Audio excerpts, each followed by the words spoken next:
"No one wants to adopt me," cried the little girl at the old Western auction, until a rich cowboy stepped forward.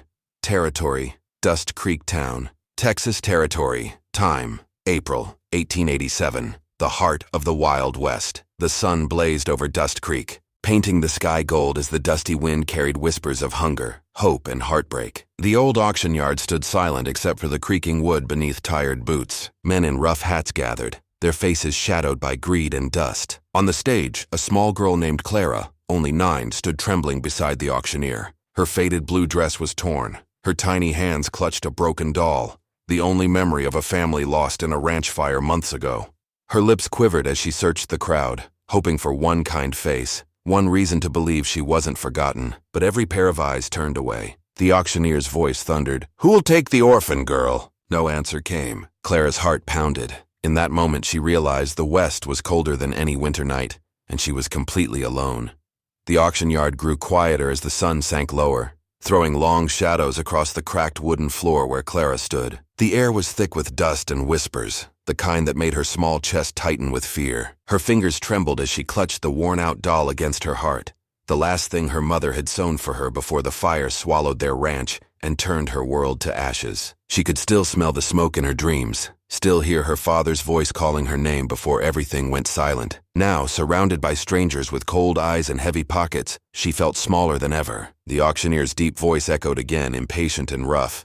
"Someone take her, she can clean, cook, anything." But no one moved. Men shifted uncomfortably, women looked away, and Clara's heart broke a little more. Her eyes searched every face, hoping one person might see her not as a burden, but as a child who still had a soul worth saving. A tear rolled down her cheek, tracing a line through the dust on her face. She tried to whisper, her voice shaking, "Please, I can work, I promise. I just don't want to be alone anymore." But the words disappeared in the dry wind, lost beneath the shuffling of boots and murmurs of disinterest. The auctioneer sighed, slamming his hand on the wooden stand, the sound making Clara flinch. "No takers? Fine, we'll move on," he muttered, but something inside her refused to give up. She looked toward the horizon, where the last light of the setting sun glowed behind the hills, and she wished her parents could see her, just once more, to tell her she wasn't forgotten. Her stomach twisted with hunger, but the ache in her heart was worse. She felt the cold eyes of the crowd fade as people turned away, leaving her standing in silence, surrounded by nothing but the sound of the wind and the creaking boards beneath her bare feet. For a moment, she imagined running, past the fences, past the town, into the open fields where she could hide among the tall grass. But where would she go? The world beyond Dust Creek was cruel and wild, full of men who took and never gave. She had learned that the hard way. As the auctioneer began to call the next name, Clara's small voice broke the silence again, softer this time, barely a breath. "Mama, Papa," she whispered, and her shoulders shook. No one noticed. No one cared. The doll slipped from her hands and fell to the ground with a soft thud, its button eyes staring up at her like a tiny reflection of her pain. The air grew colder as the last rays of sunlight disappeared. Somewhere far off, a horse neighed and a door creaked open. Clara didn't know that in just a few moments, a stranger's footsteps would change her fate forever. But right then, she was only a forgotten child, waiting, hoping, and holding on to the faintest spark of faith left in her heart. The auctioneer's hammer struck the wooden table with a sharp crack that sliced through the heavy silence. Dust floated in the air like tiny ghosts dancing in the dying sunlight. "Next, the orphan girl. 9 years old, quiet, can help with chores," his voice bellowed, rough and impatient. Clara stood frozen, her small hands clutching the edge of her torn dress, her feet trembling against the splintered boards. The crowd stayed still, eyes darting away, pretending not to hear. Somewhere a horse snorted, and the rustle of coats echoed louder than compassion. The man tapped his hammer again, louder this time, his tone turning colder. "Come on now. Someone must need help around the house," he said, forcing a smile that carried no warmth. Clara looked at the sea of faces, farmers, traders, travelers, but all she saw was emptiness. No one stepped forward, her chest tightened, and the sound of her heartbeat filled her ears. The dry wind blew across the stage, carrying her soft voice with it as she whispered, "Please, I can cook, I can clean, I'll be good." But her plea was lost beneath the rattle of wagons and the creak of leather belts. A man in the front spat into the dirt. Another turned to adjust his hat, pretending she wasn't there. Clara's throat burned as tears welled up, spilling down her cheeks. The auctioneer shrugged, muttering under his breath, "Nobody wants a quiet one." He raised the hammer again, ready to end it, but paused when he heard the faintest sob. Clara's small voice broke through the stillness, trembling. No one wants to adopt me. The word struck harder than any noise that afternoon. For a moment, even the wind seemed to stop. The crowd shifted uncomfortably, but their silence stayed unbroken. The auctioneer cleared his throat, his expression turning stern as he glanced at her. "Child, stop crying. Someone will come around," he said. But there was no promise in his tone. Clara wiped her tears with the back of her hand, her doll forgotten in the dirt beside her feet. Her stomach growled softly, reminding her how long it had been since she'd eaten. The auctioneer's patience began to fade. "All right then," he grumbled. "We'll send her back to the orphan wagon." But before he could lower the hammer, Clara's eyes caught movement at the far edge of the crowd. A figure stood apart from the rest, tall and still, his hat shadowing his face. The faint glint of a silver buckle caught the light. He didn't move, didn't speak, but something about his presence made the air shift. Clara held her breath, unable to look away. The auctioneer followed her gaze, but saw only a man leaning against a fence post. "If you're interested, sir," he called out, half in jest. "This one's quiet but strong." The man didn't reply, just tilted his hat slightly as if thinking. The crowd murmured, curious now, their eyes darting between the little girl and the stranger. Clara's tears slowed, confusion mixing with a fragile spark of hope she barely dared to feel. The auctioneer's hand hesitated in the air, waiting for the final strike that would end her chance. The silence grew heavier than the heat itself, every breath caught in suspense. The wind carried the scent of dust and horses, and in that moment everything stood still, as if the entire town was waiting for the next heartbeat to decide her fate. The hammer was about to fall when the heavy sound of boots echoed through the silent yard, slow and deliberate, cutting through the thick air like thunder before a storm. Every head turned toward the noise as a tall man emerged from behind the crowd, his long brown coat brushing against the dirt, a wide-brimmed hat shadowing his eyes. He walked with calm certainty, the kind that made people step aside without being asked. The auctioneer froze mid-motion, staring as the man approached the stage. Clara's breath caught in her throat, her small hands tightening against her dress as she watched him come closer. His boots stopped at the edge of the platform, dust swirling around his spurs. The sun hit his face just enough to reveal sharp features, a faint scar on his jaw, and eyes that held a strange, quiet strength. The crowd began to whisper, recognizing the stranger instantly. "That's Ethan Cole," someone muttered.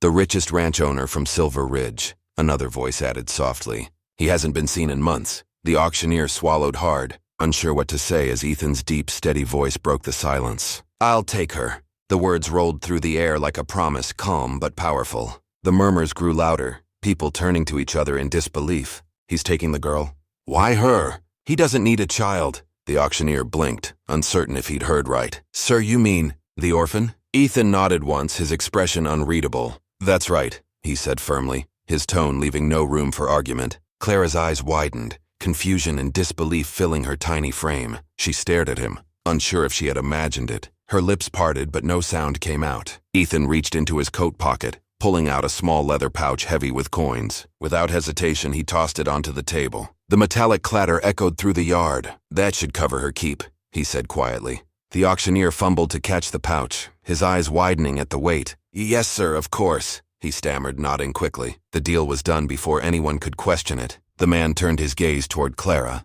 not with pity but something deeper, a kind of understanding that didn't need words. "Come on, kid," he said softly. Clara hesitated, glancing between him and the crowd that had once ignored her. No one stopped her now. With trembling steps, she bent down, picked up her broken doll, and walked toward him. The sound of her small feet on the wooden boards was the only noise left. As she reached the edge of the stage, Ethan extended his gloved hand. For a brief moment, the world seemed to hold its breath. Then she placed her tiny hand in his, and he helped her down from the stage. The onlookers watched in stunned silence as the man led the little girl through the crowd, past the stables, toward the setting sun. The wind picked up, carrying away the whispers of disbelief. In a town where hearts had grown colder than the desert nights, a single act of kindness had just rewritten the story of two broken souls. The ride to Ethan's ranch was quiet, broken only by the soft rhythm of hooves against the dry ground and the occasional cry of a crow circling above. Clara sat beside him on the wagon seat, her hands gripping her doll tightly, afraid to look up.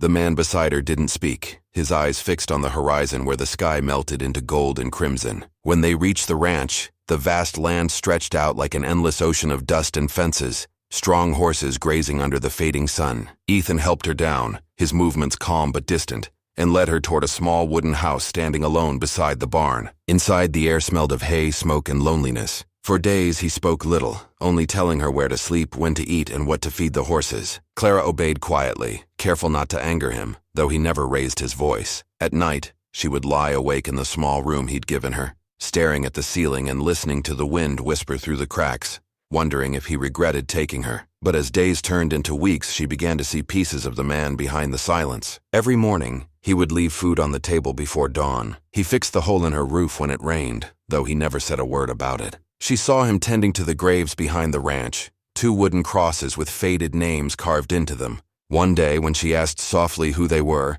his eyes grew heavy with shadows. "My wife and our baby," he said simply, then turned away, his voice carrying the weight of years he'd buried deep. After that, she understood his silence wasn't coldness, it was grief. Slowly, she began to bring warmth back into the quiet house. She fed the horses, swept the porch, and lit the fire before nightfall. Sometimes she would hum the lullabies her mother once sang, her voice trembling but soft, and Ethan would stop whatever he was doing, listening from afar without letting her see. One evening, as the sky darkened to violet, he took out a small harmonica from his coat pocket and began to play by the fire. The notes were low and gentle, like the sound of memories trying to heal. Clara sat beside him, her knees pulled close, watching the flames dance in his eyes. When he finished, she smiled faintly and whispered, "It sounds like the wind in the hills." For the first time, he smiled back, just a small curve of his lips, but enough to fill her heart with warmth. The silence between them no longer felt empty. It felt safe. In that quiet bond, they both found something neither expected: peace. Ethan realized the ranch wasn't lonely anymore, and the ache in his chest had begun to ease. He thought he had saved the little girl from the world's cruelty, but as the days passed, he understood the truth. She was the one saving him. The morning sun rose over Dust Creek, spilling gold across the land that had once known only sorrow. Smoke still curled from the barn where the bandits had met their end, and the air carried the scent of gunpowder and rain. Clara stood beside Ethan on the porch, her small hand wrapped around his arm, her eyes filled not with fear but with quiet strength. He looked down at her, the lines of loss softening on his face, and in that moment he saw more than the girl he had rescued. He saw the reason his heart had begun to heal. The wind swept gently through the grass as he whispered, "You're not alone anymore, kid. You've got a home now." Clara smiled, her tears shining in the light, the kind of smile that spoke of survival and love. Somewhere in the distance, the harmonica's tune carried across the valley, and their story finally found peace.